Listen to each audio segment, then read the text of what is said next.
24 Words of the Queen 673. My daughter, renovate many times in the secret of thy heart thy esteem for the blessing of tribulations, which the hidden providence of God dispenses for the justification of mortals. These are the judgments justified in themselves, Psalm 18, 10, 11, and more valuable than precious stones and gold, more sweet than the honeycomb, to those who know how to hold them in proper esteem. I wish thee to remember, my beloved, that to suffer and to be afflicted with or without one's fault is a benefit of which one cannot be worthy without special and great mercy of the Almighty. Moreover, to be allowed to suffer for one's sins is not only a mercy, but is demanded by justice. Behold, however, the great insanity of the children of Adam nowadays in desiring and seeking after emoluments, benefits, and favors agreeable to their senses,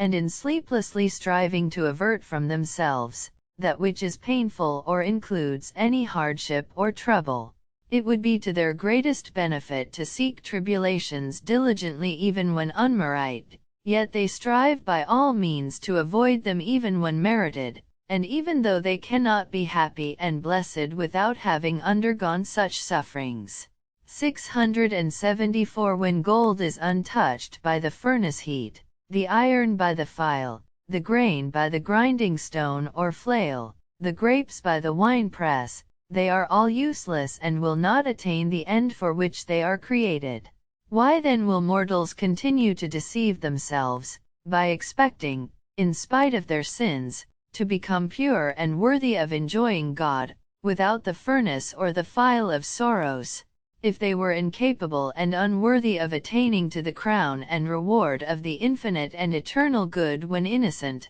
how can they attain it, when they are in darkness and in disgrace before the Almighty? In addition to this, the sons of perdition are exerting all their powers to remain unworthy and hostile to God, and in evading crosses and afflictions which are the paths left open for returning to God, in rejecting the light of the intellect which is the means of recognizing the deceptiveness of visible things, in refusing the nourishment of the just which is the only means of grace, the price of glory, and above all in repudiating the legitimate inheritance, selected by my Son and Lord for himself and for all his elect, since he was born and lived continually in afflictions and died upon the cross. 675 By such standards, my daughter, must thou measure the value of suffering, which the worldly will not understand. Since they are unworthy of heavenly knowledge, they despise it in proportion to their ignorance. Rejoice and congratulate thyself in thy sufferings, and whenever the Almighty deigns to send thee any, hasten to meet it and welcome it as one of his blessings and pledges of his glorious love. Furnish thy heart with magnanimity and constancy, so that when occasion of suffering is given thee thou mayest bear it with the same equanimity as the prosperous and agreeable things. Be not filled with sadness in executing that which thou hast promised in gladness, for the Lord loves those that are equally ready to give as to receive. Sacrifice thy heart and all thy faculties as a holocaust of patience, and chant in new hymns of praise and joy the justification of the Most High, whenever in the place of thy peregrination he signalizes and distinguishes thee as his own with the signs of his friendship, which are no other than the tribulations and trials of suffering. 676 Take notice,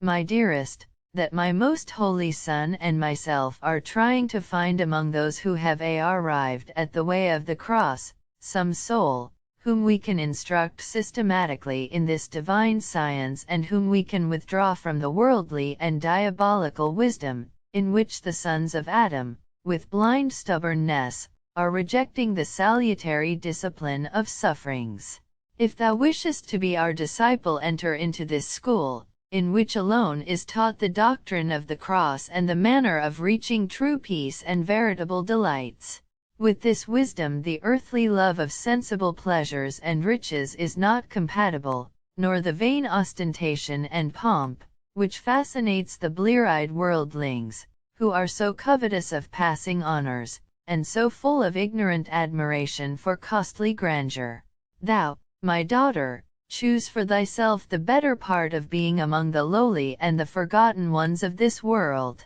I was mother of the Godman himself, and, on that account, mistress of all creation conjointly with my son, yet I was little known and my son very much despised by men. If this doctrine were not most valuable and secure, we would not have taught it by word and example. This is the light, which shines in the darkness, John 1:7, loved by the elect and abhorred by the reprobate.